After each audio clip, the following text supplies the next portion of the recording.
So a chalazion is probably the most common thing I see in the office on a daily basis, and what a chalazion is a clogged oil gland in a patient's eyelid. They are basically modified sebaceous sweat glands, and they have very large pores on the edge of the eyelid which sometimes become obstructed. And what can happen if you get an obstruction is that the gland will continue to make oil. It will not be able to force it out of the blocked opening, and the gland will continue to make that oil sit to the point where it becomes very engorged and then starts to leak that oil into the surrounding tissue.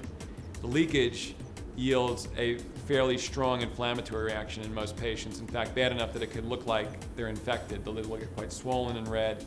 And what chalazion treatment involves, typically there are some medications that are successful, but generally about 50% of the time in my experience, and maybe not even that much for some of the larger lesions.